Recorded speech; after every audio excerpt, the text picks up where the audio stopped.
It's Monday, December 15th. I'm Jake Ward. This is the Rip Current. We look at the big invisible forces at work on us. In this country, we have been good at regulating against two things: death and financial loss. But increasingly, regulations are starting to look at what I think is going to be the next great concern of the upcoming few years, and that is our psychological relationship to technology. What technology does to our sense of reality, our sense of connection with one another, and our ability to trust our instincts as they are reprogrammed, in some cases for profit, by the technologies we push on one another. And I want to look today at some of the headlines that I'm seeing that reflect this shift toward understanding these kinds of risks.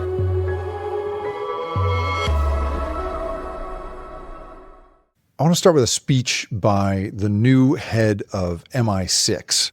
That's the big intelligence agency in Britain.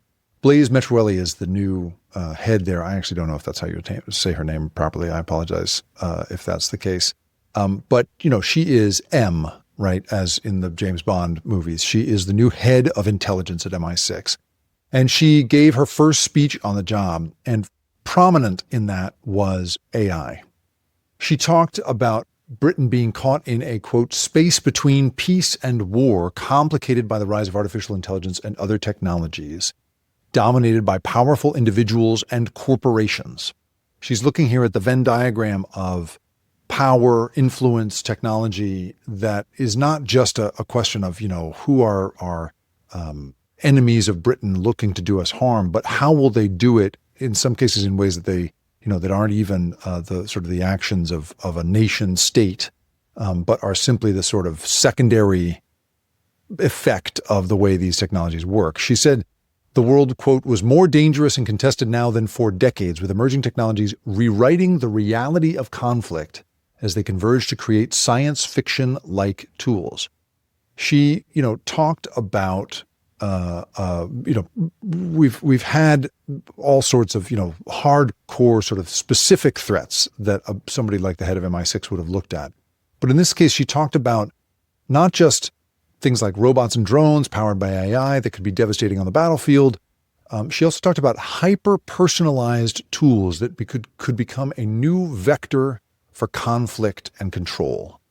And the reason I'm getting into this is that this is someone who really deals in the nuts and bolts of what is a threat to in her case, her country, to Britain, and seeing beyond just questions of fraud and physical danger and into a world in which reality is rewritten in a fundamental way. That's sort of part of what she's thinking about here. And so for me, it's looking at the ways in which I think lawmakers and everyday people are beginning to recognize how reality is kind of being rewritten. All of that feels really important. So here's another one that I caught is this AP report about militant groups experimenting with AI and how the risks are expected to grow. They cite things like an attack in Russia that was attributed to ISIS, and basically out of that attack last year, AI propaganda videos began making the rounds. They began using the attack as a way of kind of as an inciting incident for creating these kind of recruitment videos. And the thing that, experts have warned us for a long time is that it's not going to require a command or even a cultural familiarity with English or the Western world or really any other country to be effective when it comes to being persuasive using AI. I went to a Stanford conference recently in which there was a presentation by researchers who had found that persuasive political messaging written by AI is in fact more persuasive than political messaging written by humans. If you've followed me for a little while, you know that one of the things I think about a lot is the ways in which the human circuitry really can be played upon in ways that we are totally unaware of. And if anything, we're even sort of trained to believe that we're much more kind of immune to that the circuitry isn't in charge of us and can't be played, but it really, really can. And we're finding more and more that is the case. And the fact that that we're seeing militant groups beginning to, especially when it's combined with social media algorithms, can really recruit new believers. It can confuse and frighten people. It really can move propaganda in a very new, sort of powerful way that we've really never seen before. Beyond that, there is the use of propaganda at the government level. The Guardian has this write-up of how U.S. federal agencies are mimicking Trump on social media. If you saw, after the controversy came out around this September attack on the boats, Venezuelan boats, the Secretary of War, as he is now known, Pete Hegseth, put out a piece of propaganda, an AI-generated image of a beloved children's character, like exploding boats from a helicopter. And the same kind of propaganda and incitement and all of that stuff that we've seen militant groups start to push are being pushed, in this case, by what are supposed to be very cold, very neutral federal agencies, suddenly mimicking the kind of craziness that we see from the president. And that's why the Oxford English Dictionary has crowned its word of the year for 2025, which is rage bait. The use of this technology to set off our rage, to set off our feelings, is a huge part of the sort of playbook of communications now.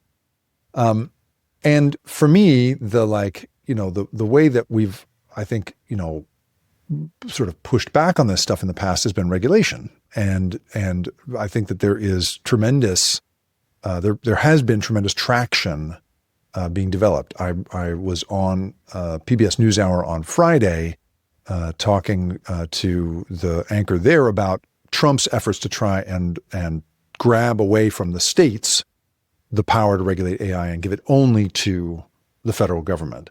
And this is, of course, because it is the states that are really moving on this stuff. There are no, federal regulations when it comes to AI, and it is the states moving the fastest. And state attorneys general are the ones really moving fast. So last week, a coalition of 42 U.S. attorneys general wrote to the big artificial intelligence companies and demanded better safeguards and testing of chatbots. And what they're claiming here is not just financial loss. They're not talking about physical harm. They're talking about harmful interactions psychologically, the delusional and emotionally damaging interactions that companies are spotting. Even they are reporting in their users. The write-up here from the Financial Times says the warning from the top legal officials in more than 36 U.S. states and territories adds to growing pressure on companies over users who develop damaging emotional attachment with AI chatbots and so-called companions. One of the things I've been documenting for a long time is that there's been traditionally a real hostility in the United States to thinking about emotional or psychological harm as a thing. We used to make fun of that, as a sort of a subject of frivolous lawsuits. But increasingly, it is becoming a source of real concern. In this case, 42 U.S. attorneys general are actively saying to these companies, listen, you're doing harm to people on this stuff. And that is, I think, a very enlightened and important regulatory move, and it's one that the Trump administration doesn't seem to want to, doesn't want, and is increasingly hostile. And seems to have sort of bought the line from the big tech companies that these companies should get an open highway to the future, because the utopia on the far side of the transformation they promise is going to be worth it, is sort of the logic of that stuff. So for me, I'm sort of watching these storylines as a reflection of a growing realization that I think all of us can feel, right? That something is wrong here. We've seen, reports from, we've seen polling that shows that people aren't just worried about the job displacement, the economic impacts, but are worried about how AI is going to infringe upon their privacy and, bring bias into decision making and affect the psychological landscape, the development of our kids' brains, the ways in which we agree together that something is true or is not. All of that, I think people are recognizing as kind of under threat. And I think we're going to see over the coming months and years a subdividing of those concerns into some real concrete harms that we're going to see people litigate about, unless, of course, the Trump administration manages to truly railroad all regulation out of existence on this stuff. So that's the thing I'll be watching very closely. I'll be back with more of these kinds of headlines and this sort of analysis. You can subscribe at theripcurrent.com. And thanks a lot for watching. The Rip Current is produced and created by me, Jacob Ward. And if you liked this show and you want more content like this, go to theripcurrent.com, where I publish a weekly newsletter that covers these same sorts of stories of the big invisible forces that have us all in their grip.